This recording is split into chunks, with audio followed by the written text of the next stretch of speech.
Welcome friends to OMVM BSc lecture. We will discuss about the some basic organic chemistry and our last topic is stereochemistry. ઘણી બધી આપણે માહિતી લીધેલી બરોબર some basic organic chemistry વચ્ચે last and final and more important in chemistry BSc માટે કદાચ ના હોઈ શકે બરોબર પણ કેમિસ્ટ્રી માટે મોસ્ટ ઇમ્પોર્ટન્ટ ટોપિક છે સ્ટીરિયોકેમિસ્ટ્રી. હવે કેમ તો એની ચર્ચા કરીએ તો કે આપણને બધાને ખબર છે કે કોઈ પણ મોલેક્યુલ્સ એટલે કોઈ પણ પદાર્થ સબ્જેક્ટ બરાબર હંમેશા સબ્જેક્ટ તમે જુઓ નરી આંખે લાઈવ તો હંમેશા કહો દેખાય 3D વ્યૂ તમે કરી શકો. ધારો કે બેન્ચ પડી છે, ગાડી પડી છે, ખટારો પડ્યો છે, કોઈ જગ્યાએ ટ્રક છે બરાબર, કોઈ મકાન છે તો હંમેશા તમે જે જુઓ હંમેશા કેવું હોય 3D બરાબર. ખાલી તમને 2D માં શું વસ્તુ દેખાય તો કે પેજ છે એની અંદર દોરેલી વસ્તુ હોય. જો એ 2D માં દોરેલી હોય તો તમે 2D ઇમેજિંગ કરી શકો, નકર હંમેશા કેવી 3D રેડી. ધારો કે તમે ચાલ્યા જાઓ અને તમે એક મકાન જોયું તો હંમેશા તમને એનું 3D વ્યૂ દેખાય. ત્રણ એક્સમાં પસાર કરી શકો, પાછળનો ભાગ તમે ઇમેજિન કરી શકતા હો.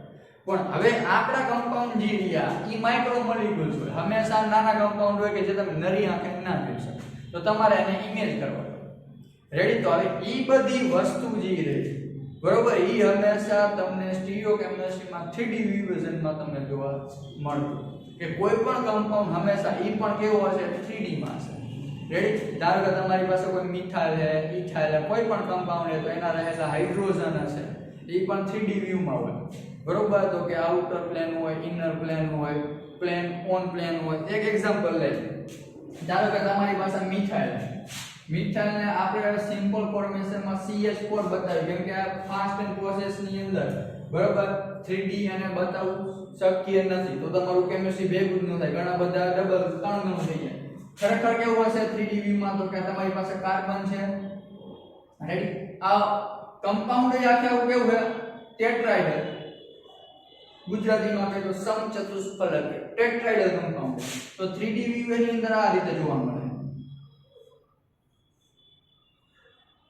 ધારો કે ચોરસ બ્લોક है, આ 3D ચોરસ બ્લોક મેં બનાવેલો, એમાં વચ્ચો વચ્ચે કાર્બન આવે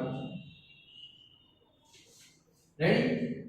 એક હાઇડ્રોજન અહીંયા, એક હાઇડ્રોજન અહીંયા, એક હાઇડ્રોજન અહીંયા છે, એક હાઇડ્રોજન અહીંયા રેડી. તો તમે જુઓ છો તો આ હાઇડ્રોજન અને આ ક્યાં તો આ રીતે તમને ફંક્શન જોવા મળે બરોબર કે બે હાઇડ્રોજન હશે એ તમને પ્લેનમાં જોવા મળે. હવે આને બહુ વ્યવસ્થિત કરી આ ફૂલ 3D હવે વ્યવસ્થિત કરો તો બે હાઇડ્રોજન તમને આ પ્લેનમાં જોવા મળે. સિમ્પલ બતાવો તો આ બે જે લીટી કે ઈ પ્લેન ઉપર હે મતલબ બોર્ડ ઉપર છે.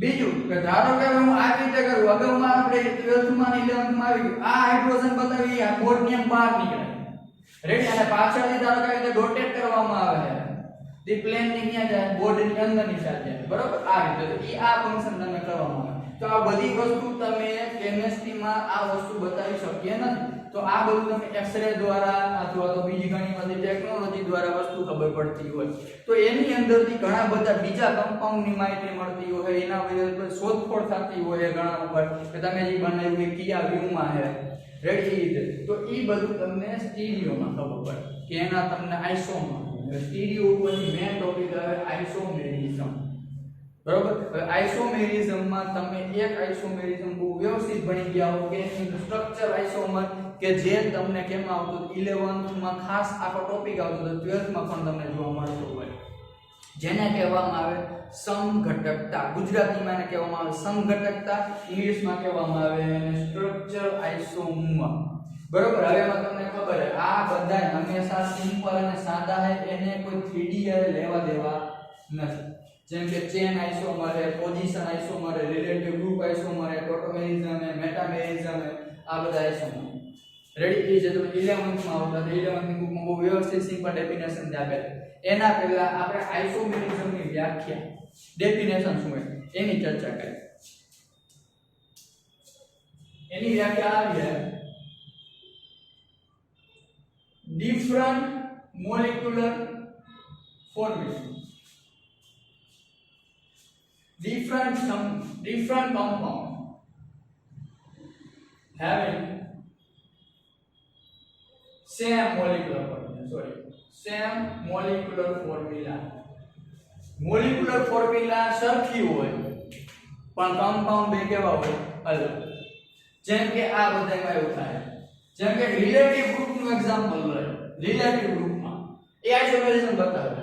બરાબર, રિલેટિવ ગ્રુપમાં એક એક્ઝામ્પલ તમે લઈ ધારો કે આ રીતે CH3 CH2 હોય જેને કહેવામાં આવે ઇથેનોલ. CH3 ઓક્સિજન CH આને કહેવામાં આવે ડાયમિથાઇલ ઇથર. હવે આની અંદર કાર્બનની ગણતરી કરો તો કાર્બન 1 અને 2 બે કાર્બન એ હાઇડ્રોજન 6 અને એક ઓક્સિજન. તો આને કહેવામાં આવે molecular formula MM molecular formula. આની ગણતરી કરો. આમાં કાર્બન 2 છે હાઇડ્રોજન 6 છે ઓક્સિજન છે. તો આ બે મોલિક્યુલર ફોર્મ્યુલા સેમ છે. મોલિક્યુલર ફોર્મ્યુલા સેમ છે પણ કમ્પાઉન્ડ કેવા છે ડિફરન્ટ કમ્પાઉન્ડ. એક આલ્કોહોલ છે તો એક ઇથર. તો ઈ દ્વારા તમે કહી શકો. તારે 3D એરે લેવા દેવા નથી. બીજા પોઝિશનમાં પણ એવું જ થાય કે ધારો કે CH3 CH2 CH2 COO CH3 આ તમારો કીટોન ગ્રુપ છે એ બીજી પોઝિશન પર 1 2 3 4 અને 5. તો આને કહેવામાં આવે પેન્ટેન 2. રેડી. હવે કાર્બન કેટલા છે તો કે 5. હાઇડ્રોજન ગણી લો 3 ને 2 5 6 7 8 9 10 અને એક ઓક્સિજન C5H10O1. તો મોલિક્યુલર ફોર્મ્યુલા બની ગઈ. હવે આવું પણ લખી શકો CH3 CH2 COO CH2 CH3. તો આનો નંબર આપો 1 2 3 4 5. તો પેન્ટેન 3 1 3. તો આની પણ મોલિક્યુલર ફોર્મ્યુલા C5H10O1 હતા. Same molecular formula are same પણ હેવિંગ કમ્પાઉન્ડ કેમ કમ્પાઉન્ડ કહેવાય ડિફરન્ટ. આ પ્રોપર્ટી 2 1 નું કઈ melting point boiling point refractive index બરોબર T સિવાય વેપર પ્રેશર એ બધા કેવા અલગ અલગ. ફિઝિકલ પ્રોપર્ટી કેવી હશે અલગ અલગ હશે. ડેન્સિટી માં કોઈ લાંબો ફેર પડતો હોય થોડોક માઇનોરિટી માં આ બધી વસ્તુમાં જોવા મળતી હોય. બરાબર છે. પોઝિશન ના આધાર ટોટોમેરિઝમ અને મેટામેરિઝમ અને ચેઇન હે આ બધા 11th માં તમને વ્યવસ્થિત રીતે આપેલા હતા કે જેની અંદર મોલિક્યુલર ફોર્મ્યુલા દી હશે એ કેવી સેમ પણ ડિફરન્ટ કમ્પાઉન્ડ હોય. તો એ 2D 3D ની અંદર તમને એ સિમ્પલ સાથે 11th માં નાનું ગ્રુપ મસ્ત આપેલું હતું. બરાબર કે જે તમને અત્યારે નથી. હવે જો તમે અંદર આવો મતલબ સ્ટીરિયો આઇસોમર. આપણો ટોપિક કોણ છે સ્ટીરિયો કેમિસ્ટ્રી. સ્ટીરિયોમાં કે જેની અંદર 3D વ્યૂ ને આધારે બધી વસ્તુ થતી હોય 3D વ્યૂમાં. બરાબર. તો એની અંદર એક છે કન્ફોર્મેશનલ અને કન્ફિગ્યુશન. બરાબર બે આપેલા. અગાઉથી મેં થોડું લખી લીધું કે થોડુંક આખો કોષ્ટક વાઇઝ એટલા માટે લખવાની જો મજા ના આવે એટલા માટે. બરાબર. કન્ફોર્મેશનલ આઇસોમર. બરાબર. કન્ફોર્મેશનલ આઇસોમર ની અંદર તમને શું જોવા મળતું હોય તો કન્ફોર્મેશનલ આઇસોમર માં તમને મિરર ઇમેજ છે બરાબર એ વસ્તુ જોવા મળતી હોય. બરાબર. જેમ કે તમને હોમોમર છે ઇનિયન્સિયમર છે ડાયસ્ટીરિયોમર છે એ રીતે. જેમ કે સિમ્પલ સાદું ઉદાહરણ તમારો હાથ છે આ તમારો હાથ છે. તમે જો મિરર ઇમેજ અહીંયા તમે અરીસો મૂકવામાં આવે તો અહીં મિરર ઇમેજ આ બીજા હાથ જેવી મળે. બરાબર. બીજા હાથ જેવી મળે તો આ એકબીજાના કન્ફોર્મેશનલ આઇસોમર તમે કહી શકો. બરાબર. મિરર ઇમેજ એમાં મળતી હોય. બરાબર. જેમ કે તમે અગાઉ મેરીટોનિયલ ફેશિયલ આવું તમે બધું જોઈ ગયા મેં. બરાબર. એ કન્ફોર્મેશનલ આઇસોમરમાં આવે. જેમ કે હોમોમર ઇનિયન્સિયમર ડાયસ્ટીરિયોમર કલર એના ભાગમાં આપણે એડ કરી દઈએ. એના 3 વસ્તુ જોવા મળે. રાઈટ. હવે આપણે અહીંથી જોઈએ હોમોમર કેમ કન્ફોર્મેશનલ માં શું છે હોમોમર કે તમને મિરર ઇમેજ મળે પણ સુપર ઇમ્પોસિબલ હે. તમે એના ઉપર એકબીજા ઉપર તમે આને ઉપાડીને મૂકો તો બે બરાબર મિરર ઇમેજ તમને મળતી હોય. રાઈટ. સમજાણી વાત કે ધારો કે તમારો હાથ છે એની મિરર ઇમેજ તમને એના જેવી આ બાજુમાં આ બીજી છે એની મિરર ઇમેજ છે. આ ઓરિજિનલ આ એની મિરર ઇમેજ બે ભેગા. હવે તમે એકબીજા ઉપર એને જો આપાત કરવામાં આવે ધારો કે બેસાડવામાં આવે તો બેસી જતો. કેવી રીતે ધારો કે વારો તો આવી રીતે જો કરવામાં આવે તો એને કહેવામાં આવે હોમોમર. એક ઉદાહરણ આપીએ COOH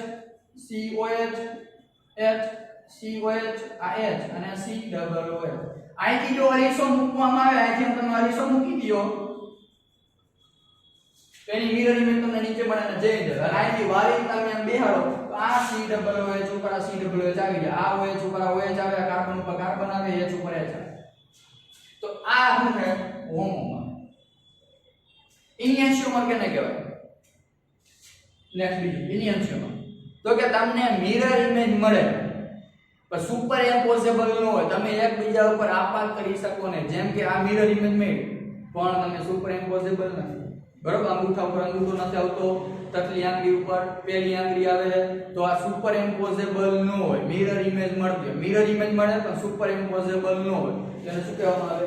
ઇનિયન્સિયોમર.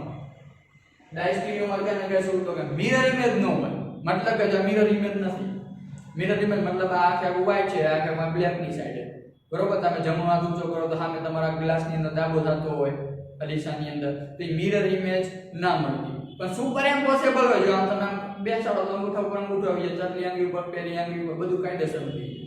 Super impossible mirror image ના થાય, તેને શું કહેવામાં આવે? ડાયસ્ટીરિયોમર. રેડી? આ સિમ્પલ એમાં ઈ કોન્ફિગરેશન સિમ્પલ માં આવે. કન્ફિગ્યુરેશન, હવે કન્ફિગ્યુરેશન ની વસ્તુ જી રહે, રેડી? એ સિસ ટ્રાન્સ છે, ઓપ્ટિકલ છે, આ બધી વસ્તુમાં ઇનિયન્સિયોમર જી થોડોક એમાં ભાગ બને છે, બધું ને ગોટા, બરોબર? કે સ્ટીરિયો આઇસોમર ઘણી મોટું આખો એક સબ્જેક્ટ, તો તમને ખાલી ઉપર લેવલે 3D ઇમેજ કેવી રીતે કરવું એ બધી વસ્તુની અંદર વાત કરેલી, બીજું કાંઈ તમારે જોવાનું અંદર નથી, બરોબર? જ્યારે નેક્સ્ટ ઉપલા ધોરણમાં તમે જાઓ MSc માં, બરોબર? તો એની અંદર આખું સ્ટીરિયો કેમિસ્ટ્રી આખો સબ્જેક્ટ આવે, તેની અંદર ઘણા બધા બીજા રૂલ છે, બરોબર? આ વસ્તુ હવે આની અંદર જોવામાં આવે કાયરલ કાર્બન, બરોબર? જોવા તો આમાંય આવતું હોય પણ અહીંયા તમને માહિતી અંદર આપે કાયરલ કાર્બન કેને. તો આ પણ વસ્તુ તમે કેમાં ભણી ગયા હો? 12th માં ભણી ગયા. 12th ની અંદર થોડુંક આ બધું ભેગું આવે છે, ચેપ્ટર નંબર નહીં પણ ચેપ્ટર નું નેમ આપું તમને, બરોબર? હેલો એરિન અને હેલો આલ્કેન ચેપ્ટર છે, હેલો એરિન અને હેલો આલ્કેન. એની અંદર તમને આ થોડી માહિતી આવે, બરોબર? ઓપ્ટિકલ ડેન્સ, ઓપ્ટિકલ વિશે, કાયરલ વિશે આવે, કિરાલેમાં લખેલું છે, કાયરલ પણ કહી શકો તમે એની અંદર, બરોબર? SN1 SN2 ની આગળની વસ્તુ છે, બરોબર? એ આ વસ્તુ અંદર જોવા મળે. તો કાયરલ કેને કહેવાય? કેને કાયરલ કાર્બન ની વાત કરો, કાયરલ ની વાત ન, કાયરલ કાર્બન કેને કહેવાય? તો કે કાયરલ કાર્બન જે રહ્યો એની અંદર તમારી પાસે x y z અને આલ્ફા ચારે ચાર પોઝિશન, કાર્બન ની ચારે ચાર પોઝિશન ડિફરન્ટ હોય, તેને કે આ કાર્બન કહેવામાં આવે, ફૂદડી માની કહેવાય, તેને શું કહેવામાં આવે? કાયરલ કાર્બન, કે જેની ચારે ચાર પોઝિશન કેવી હોય? અલગ. રેડી? તો એને શું કહેશું? કાયરલ કાર્બન કહેવામાં આવે. કાયરલ કાર્બન ની અંદર તમને આ કન્ફિગ્યુરેશન વસ્તુ કદાચ જોવા મળે, બરોબર? તો એ બધી વસ્તુ બેયમાં જ લખાય પણ કન્ફિગ્યુરેશન માં પણ આ વસ્તુ લખેલી છે. તો આ કાયરલ કાર્બન ઉપર તમને આ વસ્તુ આપેલી સિસ ટ્રાન્સ માં એક વસ્તુ એડ કરેલી, એક આ ઈ કહી શકો ઓપ્ટિકલ ડેન્સિટી છે, બરોબર? તો એની અંદર તમે ઓપ્ટિકલ કહી શકો. રેડી? આ વસ્તુ અંદર જેમ કે ખાંડ, ઓપ્ટિકલ ને ઉદાહરણ એમાં તમને આપેલું તો 12th માં ખાંડનું, બરોબર? પોલારીમીટર નું સાધન લીધું, એમાં ખાંડ અને સુક્રોઝ નાખો તો શું એનું રોટેશન જે રહ્યું એ તમે માપી શકતા હોય. અને આ બધી વસ્તુઓ સિમ્પલ હતી, પણ હવે આ બધા ઓળખવા કેવી રીતે, ખબર કેવી રીતે પડે? 3D છે, 4D છે, 2D છે. તેના માટે આ ત્રણ સાયન્ટિસ્ટ આવેલા કે તમારે 2D પેજ ઉપર તમારું પેજ અથવા તો મારું આ બોર્ડ હંમેશા કેવું હોય? 2D હોય. તમે લખો હંમેશા કેવું લખાય? 2D લખાય. પણ 2D માં તમે 3D ઇમેજ કેવી રીતે કરવું, 2D માં 3D ઇમેજ કેવી રીતે કરવું એના વિશેની માહિતી અંદર લખેલી હતી કે કેવી રીતે તમે ઇમેજ કરી શકો. એમાં મોસ્ટ ઇમ્પોર્ટન્ટ ન્યુમાન હતું, ઈ સક્સેસ છે, બરાબર? ચાલુ કરીને કહ્યું ફિશર પ્રોજેક્શન જે રહ્યું ઈ બેસ્ટ છે. ફિશર ને જ આ માહિતી મળી કાયરલ કાર્બન કેને કહેવાય, ઓપ્ટિકલી રોટેશન શું છે, બરાબર? ગ્લુકોઝ ની અંદર રોટેશન થાય, આટલા અંશ સેન્ટીગ્રેડ, આટલા અંશ ખૂણામાંની શું થાય, એંગલ રોટેશન થાય, ઈ બધી શોધ ફિશરે કરેલી હતી. પણ ફિશરે જે 3D ઇમેજિંગ આપ્યું છે ઈ એના પૂરતું જ હતું, બરાબર? પણ વ્યવસ્થિત રીતે કોને સાબિત કર્યું? ન્યુમાન. ફિશર પ્રોજેક્શન હોય તો ફિશર પ્રોજેક્શન આ બોડીમાં આ રીતે જે તેને ગ્લુકોઝમાં લખતા હતા. ગ્લુકોઝમાં કેવી રીતે લખતા હતા? ગ્લુકોઝનો સ્ટ્રક્ચર દોરી લે, ગ્લુકોઝનો આ રીતે તમે લખતા CH2OH, અહીંયા OH, અહીંયા OH, અહીંયા OH, આ OH, આ ગ્લુકોઝ છે. તો ગ્લુકોઝમાં તમે જે બતાવતા હતા એ શું બતાવે? Fischer projection. રેડી? આ ફિશર પ્રોજેક્શનમાં એવું કહેવા માંગતા છે આ જે રહ્યા આ બધા કાયરલ, આ બધા જે રહ્યા ને ચાર ની વાત કરે, કાયરલ આ કાયરલ નથી, આ કાયરલ નથી, આ બે ભૂલી જાવ. કાયરલ ની અંદર જે આ બાજુના જે રહ્યા, તો અગાઉ પેજ નંબર તમને ઉપર સિમ્પલ એક સાદી માહિતી આપેલી છે 116 ઉપર, રેડી કે આ બાજુના જે એરિયા હંમેશા ઇન પ્લેન પ્લેન ની અંદર આ આઉટર પ્લેન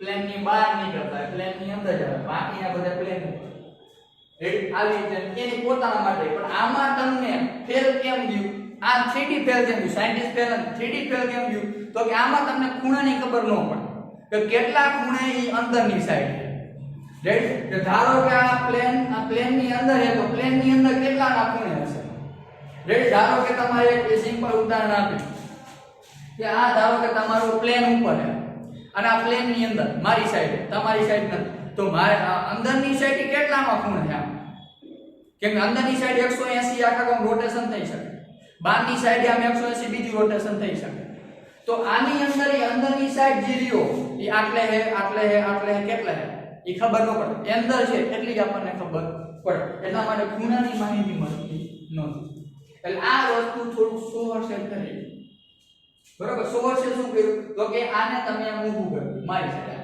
બરાબર કેવી રીતે ધારો કે ત્રણ વસ્તુ તમારે બતાવવાની આવી આમ બને ધારો કે તમારે મિથાઇલ બતાવો આ રીતે CH3 આવું બતાવો તો આના વચ્ચે જે રહ્યો એ તમારો કાર્બન પહેલા નંબરનો આ બીજા નંબર બે કાર્બન પહેલા નંબરનો હાઇડ્રોજન બીજા નંબરનો હાઇડ્રોજન ત્રીજાનો ચોથો પાંચમો છઠ્ઠો આ રીતે તો આ તમે 3D કરી શકો આ પ્લેન ની અંદર છે આ પ્લેન ની બહાર છે ઇન પ્લેન અને આઉટર પ્લેન આ પ્લેન ઉપર છે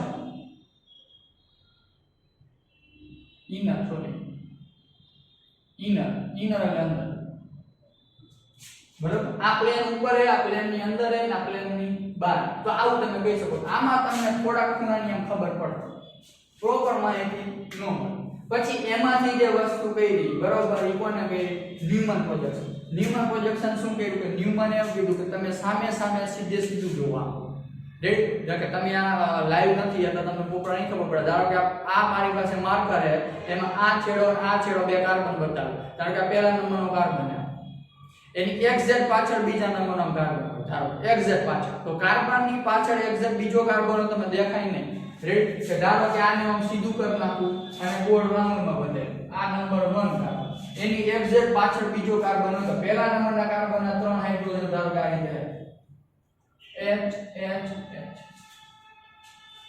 એની એક્ઝેક્ટ પાછળ બીજા હાઇડ્રોજન અને બીજા કાર્બન છુપાયેલા છે પણ દેખાશે નહીં તો તમે જોવા માટે થોડું સાઈડમાં રાખો ધારો કે પાછળનો હાઇડ્રોજન આની પાછળનો હાઇડ્રોજન આની પાછળનો હાઇડ્રોજન આ રીતે એક્ઝેક્ટ પાછળ રેડી આ રીતે એક્ઝેક્ટ પાછળ તો તમે હવે આને એક સેન્ટ્રીગેટ ખસાડો બે ખસાડો ત્રણ ખસાડો ચાર ખસાડો તો તમને ખબર પડતી રેડી કે ધારો કે તમારી પાસે મારા આ બે આંગળી છે આ આગળના કાર્બન આ પાછળના કાર્બનની બે આંગળી છે હવે ધારો કે હું આને રોટેશન કરાવું તો મને રોટેશનનો આખો ખૂણો ખબર પડે કે કેટલા ડિગ્રી ખસે તો આ ધારો કે આગલા વાળાને પાછલા વાળાને તમે ખસાડો ધારો કે મારે આને 30 ડિગ્રી ખસાડવા હોય તો હું ખસાડી શકું કેવી રીતે આ બહારના છે આ ધારો કે અંદરના મેં ખસાડી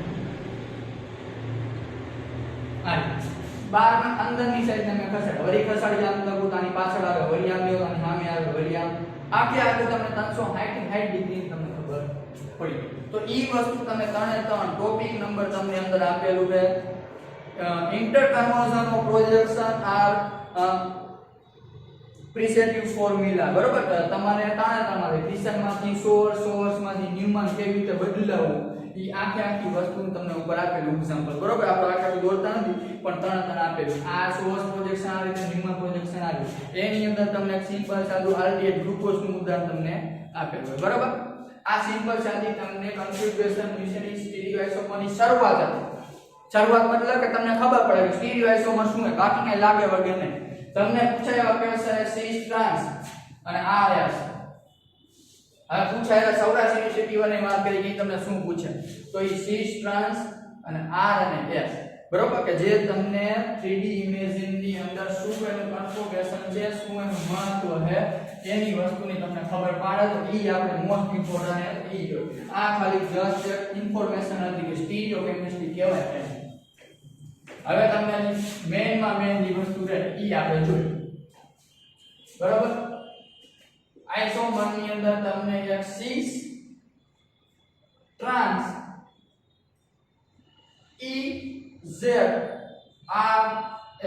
જે તમે 6 ટ્રાન્સ અને RS 12th ની અંદર ભણી ગયા બરોબર આ બે વસ્તુ 12th માં EZ તમારી માટે 9 બરોબર હવે જોતા જઈએ વારા ખોટી વારા શું આમાં થાય છે બરોબર 6 અને ટ્રાન્સ કેને કહેવાય તેની ચર્ચા કરીએ તો કે 6 અને ટ્રાન્સ હંમેશા કેમાં પોસિબલ બને તો કે ઓન્લી ફોર ડબલ બોન્ડ હોય જેમ કે C double bond C N double bond N બરોબર આ રીતે તમારી પાસે હોય C ડબલ બોન્ડ N એની અંદર હોય તો એની અંદર તમે શું કરી શકો 6 અને ટ્રાન્સ જનરેટ કરી શકો રેડી તો હવે 6 કેને કહેવાય ટ્રાન્સ કેને કહેવાય તો ચર્ચા કરીએ ધારો કે એક એક્ઝામ્પલ લે કે C ડબલ બોન્ડ C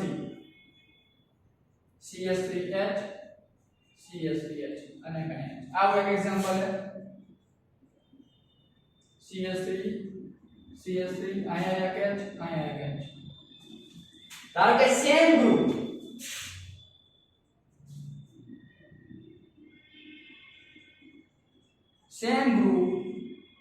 આ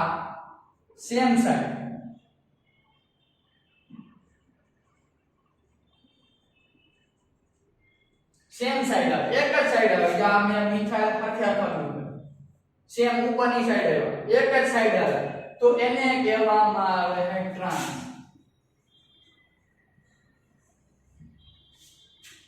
બરાબર અને સેમ ગ્રુપ ઓપોઝિટ સાઈડ આવે તો એને કહેવામાં આવે સીસ બરાબર આ તમે અગાઉ પણ જોઈ લેજો ચેક કરી લેજો બરાબર કે સેમ સાઈડ આવે સોરી સેમ સાઈડ આવે તો સીસ કહેવામાં આવે આ ટ્રાન્સ કહેવામાં આવે ભૂલાઈ ગયું રેડી સેમ સાઈડ આવે બે સેમ સાઈડ આવે તો એને કહેવામાં આવે સીસ કે જેની અંદર તમને કાઈ ફંક્શન મળે મતલબ કે તમારા ગુજરાતીમાં કહું તો આમાં તમને કાઈ પોલારિટી જનરેટ થશે પોલારિટી જે છે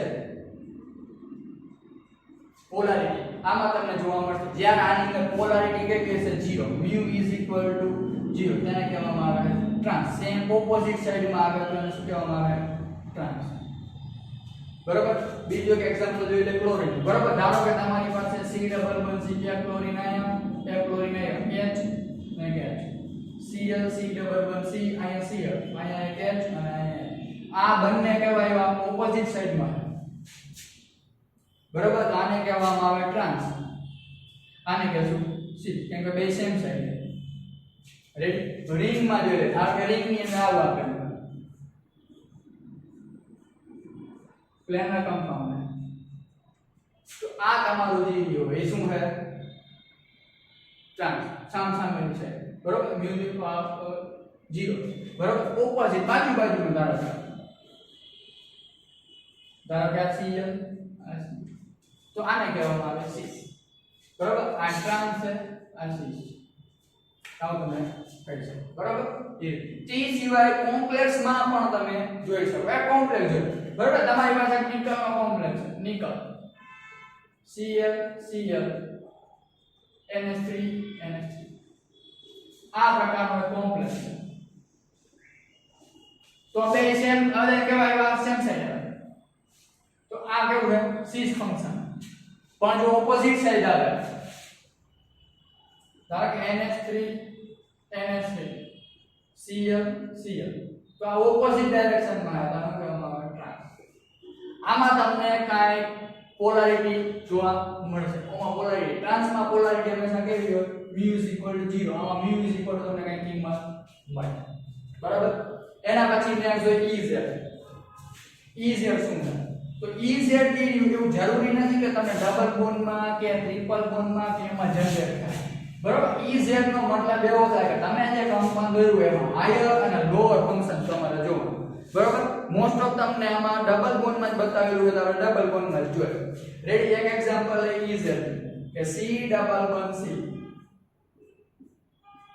બરાબર આમાં તમને સેમ સાઈડ ઓપોઝિટ બે સેમ ફંક્શન જોતા સીસ અને ટ્રાન્સમાં તમારે શું હતું તો ફરીથી એક જોઈ લે ધારો કે આવી રીતે બરોબર કે તમારી પાસે ક્લોરીન અહીંયા એક H અને અહીંયા એક તો આ બે ક્લોરીન ની હતા બે ક્લોરીન આ સેમ ફંક્શન પણ ક્યારે કેવું પડે ડબલ બોન્ડમાં ચારે ચાર અલગ તો શું કરવું તો એના માટે ઇઝ બરોબર ઓલ પોઝિશન આર ડિફરન્ટ બધી પોઝિશન અલગ અલગ જેમ કે તમારી પાસે ધારો કે અહીંયા આયોડીન આયા બ્રોમિન આયા ક્લોરીન અને આયા ધારો કે આમાં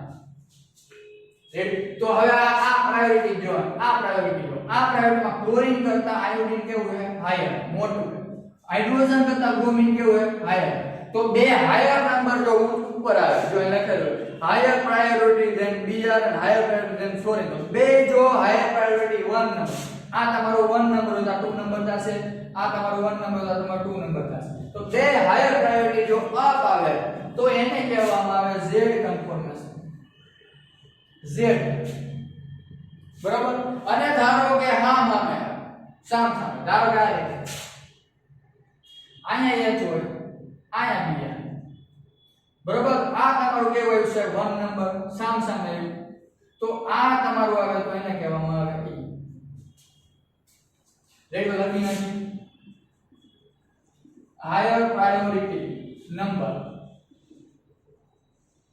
સેમ સાઇડ જેમ Z બરાબર તેને શું કહેવામાં આવે Z અને ધારો કે ડિફરન્ટ ઓપોઝિટ ડાયરેક્શન માં આવે ઓપોઝિટ સાઇડ આવે તો એને કહેવામાં આવે E રેડી એક એક્ઝામ્પલ અહીંયા તમને આપેલા છે E અને Z ના અહીંયા તમને આપેલા બરાબર તો આ સિમ્પલ હતું કદાચ તમને 2 માર્કમાં કે આ વસ્તુ તમને પૂછી શકે નેક્સ્ટ એના પછી પણ તમે જે જૂના સિલેબસ મુજબ જોવા જાવ 11th 12th ના બરાબર તો એની અંદર મોસ્ટ ઇમ્પોર્ટન્ટ ટોપિક હતો RS બરાબર RS બરાબર હવે RS nomenclature theory RS nomenclature પણ એને કહેવામાં આવે બરાબર તો એ શું છે એની ચર્ચા કરીએ તો એ તમને બે ભાગમાં વહેંચવામાં આવે બરાબર R કન્ફર્મેશન S કન્ફર્મેશન પહેલા તમારે નક્કી કરવું પડે ઓન્લી ફોર કાયરલ કાર્બન તો એના ઘણા બધા રૂલ છે બરાબર તો એ રૂલ શું છે એની પહેલા ચર્ચા કરીએ કે ધારો કે તમારી પાસે કોઈ કાયરલ કાર્બન આવે એમાં 1 નંબરનો કાર્બન 2 નંબરનો કાર્બન 3 નંબરનો કાર્બન 4 નંબરનો પોઝિશન બરાબર આ રીતે ધારો કે ચાર પોઝિશન તમારી પાસે હોય તો એ ચારે ચાર પોઝિશન ને તમે નંબર કેવી રીતે આપશો તો તમે RS નક્કી કરી શકો બરાબર કે ધારો કે તમે આયા જે પોઝિશન ઉપર જે લાગેલો હોય એ 1 નંબર છે 3 નંબર છે 2 છે કે 4 બરાબર ટોટલ આ રીતે ધારો કે એક્ઝામ્પલ લે ધારો કે Br CS3 NR2 અને આ હોય ધારો કે આમ તમને આપેલું હોય તો ચારે ચાર છે તો ચારે ચાર ને તમે નંબર કેવી રીતે આપશો કે કયો આ 1 નંબર છે આ 2 નંબર આ 3 નંબર કે આ 4 નંબર કયો નંબર આપશે તો એ નંબર ચેક કરવા માટે કેને કયો નંબર દેવા માટે રૂલ હતો બરાબર એ આપણે rule first rule simple rule બરાબર કે કાયરલ કાર્બન સિમ્બોલ માં માની લો કાયરલ કાર્બન સાથે એટેચ થયેલા attach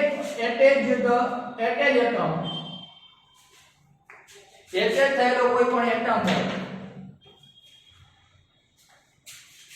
તો એને એટોમિક તમારો જે નંબર છે એટોમિક નંબર ને આધારે દેવામાં આવે અથવા તો એટોમિક વેઇટ જે રહ્યો એના આધારે દેવામાં આવે પહેલો નંબર જેમ કે તમારો હાઇડ્રોજન નો એટોમિક નંબર હાઇડ્રોજન નંબર 1 છે બરાબર ધારો કે તે પછી કોણ આવશે તો કે ડ્યુટેરિયમ આવશે કેમ ડ્યુટેરિયમ તો હાઇડ્રોજન નો તમારે શું આઇસોટોપ એના પછી ધારો કે જોવા જાવ બરોબર તો નાઇટ્રોજન પછી તો કે ઓક્સિજન પછી તો કે સોડિયમ આવતું હોય આ રીતે પછી ધારો કે આ ક્લોરીન આવતું હોય બ્રોમિન આવતું હોય આ રીતે તમે કહી શકો બ્રોમિન ને નંબર 1 આપવો પડે કેમ તો કે ક્લોરીન કરતા બ્રોમિન નો એટોમિક નંબર કેવો હોય હાયર તો હાયર ધ એટોમિક નંબર આ રીતે તમે આપી શકો બીજી કન્ડિશન કાયરલ કાર્બન સાથે એટેચ આ વચમાં કાર્બન આવે સોરી ભૂલાઈ ગયું આ એટેચ થયેલા એટમ આ સેમ ધારો કે બધે સેમ આવી રીતે આપેલા Ca2OH Ca2Na2 Ca2Br આ મે ત્રણ એક્ઝામ્પલ સિમ્પલ આપો બરાબર તો હવે કાયરલ કાર્બન સાથે એટેચ થયેલા બધા કાર્બન કેવા સેમ રેડી એક એક્ઝામ્પલ જોઈએ ધારો આમ આપેલું CH2OH CH2NH2 CH2CH3 CH2Br ધારો કે આનો એક એક્ઝામ્પલ ઉપર લઈ લઈએ આનો એક્ઝામ્પલ સીધું પછી આપણે સોલ્વ કરવા છે તો ધારો કે અહીંયા OH આપેલો અહીંયા NH2 આપેલો અહીંયા CH3 આપેલું અહીંયા H આપેલું બરાબર કે કાયરલ કાર્બન તમારો હતો એની સાથે એટેચ થયેલા બધા જ કાર્બન છે જો તો હવે શું કરું તો એના તો એમ લખેલું કે next higher number check the next higher number એના પછી જોયું નેક્સ્ટ જીવો ધારો કે બધા કાર્બન છે એના પછીનો નેક્સ્ટ કોને ઓક્સિજન ને Br ને કાર્બન ને નાઇટ્રોજન ઈ ચેક કરો કારણ કે ઈ અલગ હશે એના પછીના ધારો કે બધા હાથી આવે એના પછી નેક્સ્ટ ચેક કરો એના પછી નેક્સ્ટ ચેક કરો એવી રીતે ધારો કે આમાં એક એક્ઝામ્પલ આવું છે CH2 CH2OH CH2 CH2NH2 અને કામ CH2OH અને આમ CH2NH2 તો હવે તો પહેલા શરૂઆતમાં તો બધે ચારે ચાર સરખાવ્યા તેના પછી નેક્સ્ટ હોય એના પછી નેક્સ્ટ કાર્બન કાર્બન તો આ બે સરખાવ્યા પણ જ્યારે ઓક્સિજન અને નાઇટ્રોજન તો આ નંબર 1 થાય આ નંબર 2 થાય કેમ તો કે ઓક્સિજન કરતા નાઇટ્રોજન મોટો ઓલા નાનો બરાબર તો આ બે કાર્બન આવ્યો તો ઈ બે માં પાછા નેક્સ્ટ તો વળી પાછો કેટલા નંબર થશે 3 નંબર આખો આમાં કેવી રીતે થાય તો કે આની અંદર Cl2 પછી Br મોટો નંબર થાય 1 પછી આ 2 નાઇટ્રોજન 3 કાર્બન 4 આની અંદર કે આની અંદર સીધું છે કાર્બન સાથે એટેચ થયેલો આ નાઇટ્રોજન આ ઓક્સિજન આ 1 નંબર આ 2 નંબર આ 3 નંબર ને 4 રેડી ત્રીજા નંબરનો rule present the double bond or triple bond ધારો કે તમારી પાસે ડબલ બોન્ડ ને ટ્રિપલ બોન્ડ પ્રેઝન્ટ છે તો શું કરવું રેડી એક એક્ઝામ્પલ લે ધારો કે તમારી પાસે આ CH3 ડબલ બોન્ડ C અહીંયા એક છે CH2OH CH2NH2 તો આવું ધારો કે તમારી પાસે હોય તો તમારે શું કરવાનું છે તો કે એમાં એવું લખેલું છે તો કે જો તમારી પાસે ડબલ બોન્ડ અને ટ્રિપલ બોન્ડ હોય તો તમારી પાસે ડબલ બોન્ડ ની રાઈટ હેન્ડ સાઈડ જે હોય એ તમે લેફ્ટ હેન્ડ સાઈડ લખી નાખો લેફ્ટ હેન્ડ સાઈડ હોય એ રાઈટ હેન્ડ સાઈડ લખી નાખો જોઈ કેવી રીતે આ કાર્બન નંબર 1 આપો આ કાર્બન નંબર 2 આપો તો આ કાર્બન નંબર 1 મે દોડ્યો બોન્ડ મોટો કરી નાખ્યો કાર્બન નંબર 2 દોડ્યો એક બોન્ડ તોડ નાખો આ કાર્બન ઉપર શું હોય તો કે CH3 તો છે ચાલો આ CH3 એની પાસે હાઇડ્રોજન છે આ બે થઈ ગયા ઈ કાર્બન નો 1 ઉપર બીજા કાર્બન ઉપર લાગેલા બે ગ્રુપ લખી નાખો પણ કયું આ ચારો કાર્બન લખી નાખો અહીંથી આની ઉપર લખી નાખો આની ઉપર લખી તો આની ઉપર શું હોય તો કે આ એક કાર્બન CH2OH CH2NH2 થઈ ગયા કાર્બન ના 4 વેલેન્સી 1 2 3 ને 4 આ કાર્બન ઉપર શું હતું તો કે ઈ જો સેમ હતું જ CH2OH હતું એક શું હતું CH2NH2 બોન્ડ તૂટી ગયો તો ડાબી સાઈડ નો આખો જમણી બાજુ લખી નાખો CH3 લખે આ આખા ગ્રુપ ને મે એક વખત આના ઉપર લખ્યું આ આખા ગ્રુપ ને એક વખત મે આના ઉપર જ્યારે ડબલ બોન્ડ હોય ત્યારે ડબલ બોન્ડ તોડો ડબલ બોન્ડ તોડી નાખશો બ્રેક કરી નાખશો એટલે બે ઉપર એક એક વેલેન્સી વધે બે ઉપર એક એક વેલેન્સી વધે તો સામેના સાઈડ એકબીજા ઉપર લખી નાખો આ આખી પોઝિશન જે હતી આ આખી પોઝિશન હતી આ કાર્બન નંબર 2 હતો આ કાર્બન નંબર 1 હતો જે મે પહેલા ઉપર અને બીજા ઉપર આવી લખ્યું હવે એને નંબર આપી બરાબર હવે તમારે ચાર પોઝિશન 1 2 3 અને આ ચોથી પોઝિશન થઈ આ કાર્બન કેવો થઈ ગયો કાયરલ આ કાર્બન કેવો થઈ ગયો કાયરલ રેડી ટોટલ પોઝિશન કેટલી 1 2 3 અને સામેની આખી 4 રેડી તો હવે હાયર નંબર જોતા જાવ આ હાયર નંબર માં કઈ કાર્બન છે અહીંયા કાર્બન અહીંયા પણ કાર્બન હવે ઈ કાર્બન પછીનો કાર્બન જો ઈ કાર્બન પછીનો બધા કાર્બન છે ઓક્સિજન નાઇટ્રોજન આ ગ્રુપ મોટું થાય તો આ કાર્બન માટે આ 1 નંબર કહેવાય આ કાર્બન માટે આ સેકન્ડ નંબર આ થર્ડ નંબર અને ફોર્થ હવે એવું ને તમે આમાં દેવું છે આમાં પણ 1 નંબર 2 નંબર 3 નંબર 4 નંબર દેશો રાઈટ પણ આવું ઓછું પૂછાતું હોય આમાં તમારે ઘણી બધી માથાકૂટ કરવી પડે પણ સિમ્પલ આન્સર રેડી બીજું એક આમાં નામ આપી હંમેશા always isotope is most number, higher number એમ પણ કહી શકો 10 એટમ. જેમ કે આ રીતે હાઇડ્રોજનના 2 અને 3 આઇસોટોપ, હાઇડ્રોજનના 3 આઇસોટોપ તો હાઇડ્રોજન કરતા ડ્યુટેરિયમ ને ટ્રિટિયમ ને તો મોસ્ટ નંબર જ આપવાનો હંમેશા. બરાબર, એનું એક્ઝામ્પલ એક જોઈ લે, પછી ઈ પણ જોઈ કે ધારો કે આ રીતે હાઇડ્રોજન આપેલો છે, ડ્યુટેરિયમ આપેલો છે, એક આયોડીન અને બીજો આયોડીન 154 આયોડીન 155, ધારો કે આવું. પણ ઈ પછી જોશું આપણે. એના પેલા ધારો કે CS3 છે ને આ હોય છે. હા, તો હાઇડ્રોજન નો એટોમિક નંબર 1 થાય, ડ્યુટેરિયમ નો પણ એટોમિક નંબર 1 થાય. બરાબર, પણ હાઇડ્રોજન કરતા ડ્યુટેરિયમ જીરો એમ આઇસોટોપ છે કે જેની અંદર એનો વેટ વધારે છે, તો હંમેશા હાઇડ્રોજન કરતા એનો નંબર કેવો આપવાનો? પહેલો. તો આપણે ચારે ચાર માં જોવા જાય તો ઓક્સિજન 1, કાર્બન 2, પછી આ બે સેમ નંબર ઉપર 3 નંબર એનો અને કાચો. હા, તો જેનો આઇસોટોપ છે એના કરતા આઇસોટોપ ને પહેલો નંબર આપો. બરાબર, એ આઇસોટોપ કરતા બીજા કરતા ને. રેડી? આ તો આ ચોથા નંબરનો રૂલ હતો. Ready? Next rule number 5. Rule number 5 માં એવું છે કે તમારી 1 2 and 3 and 4 પોઝિશન બરાબર ક્લોકવાઇઝ રોટેશન કરે તો એને R કહેવાય, અને એન્ટી ક્લોકવાઇઝ કરે તો એને S કહેવાય. બરાબર, જો ક્લોકવાઇઝ રોટેશન થાય, તમારા નંબરનું ક્લોકવાઇઝ રોટેશન થાય તો એને R કહેવાય, અને એન્ટી ક્લોકવાઇઝ થાય તો એને શું કહેવામાં આવે? S. Rule number 6, fourth position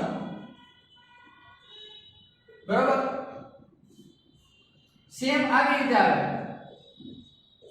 up side આવે અથવા ડાઉન સાઈડ, સેમ સાઈડ ને. બરાબર, તો હંમેશા તમારું રોટેશન બરાબર તમારો આખે આખો આઇસોમેરિઝમ ચેન્જ કરી નાખવાનો. Change the isomerism R to S, S to R. એ જોઈ લે, અમે ચેક કરે શું છે. બરાબર, પહેલા તો આ જોઈ લે R અને S કેવી રીતે લખવું. એક્ઝામ્પલ નંબર 1 થી જો ચેક કરી. આ 1 2 3 ધારો કે કેવી રીતે કર્યું છે? ક્લોકવાઇઝ ફરે, ઘડિયાળની દિશામાં ફરે. બરાબર, ઘડિયાળની દિશામાં ફરતું હોવાથી એને શું કહેવામાં આવે? આ કન્ફર્મેશન.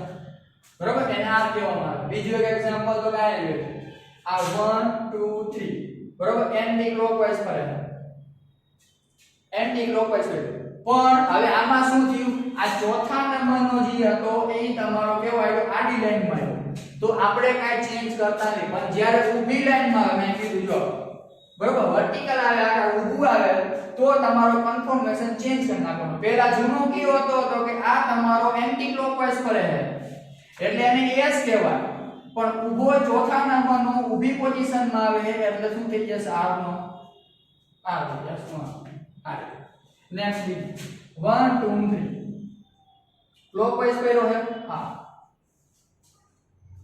રેડી? 1 2 3 ક્લોકવાઇઝ કર્યો છે એટલે R થાય, પણ આ ઊભી લાઈનમાં છે એટલે કેવો થઈ જશે?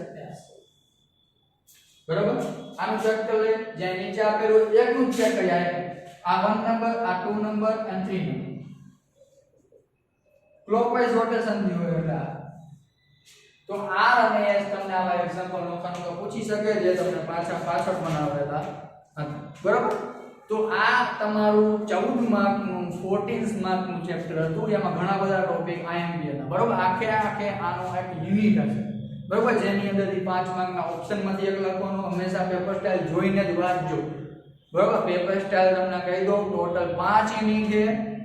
1 યુનિટના 14 માર્ક, 14 માર્ક, 1 યુનિટના 14. એમાં તમને 1 માર્ક વાળા છે, 2 વાળા છે, 3 માર્ક વાળા એન્ડ 5 માર્ક. એમાં તમને ઓપ્શન આપ્યા છે 5 માર્ક વાળા હશે 2 લખવાનું છે, 3 માર્ક વાળા હશે 2 લખવાનું છે, 2 માર્ક વાળા 2 હશે લખવાનું છે. એટલે તમને મોર એન્ડ મોર ઓપ્શન.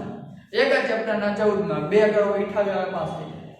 રેડી? એટલે એ પ્રમાણે ચેક કરી લઈએ. બરાબર, નેક્સ્ટ આપણે કોઈ પણ ચેપ્ટર ચાલુ કરશો તો આ પ્રકારનું જે છે કે જેના માર્જિન વધારે. બરાબર, તો જોઈ લેજો, ચેક કરી લેજો. તમારું ચેપ્ટર ખતમ થઈ ગયું છે. મળીએ નેક્સ્ટ ચેપ્ટર નેક્સ્ટ લેક્ચરમાં નેક્સ્ટ ચેપ્ટર. ત્યાં સુધી જય ભારત, વંદે માતરમ, ભારત માતા.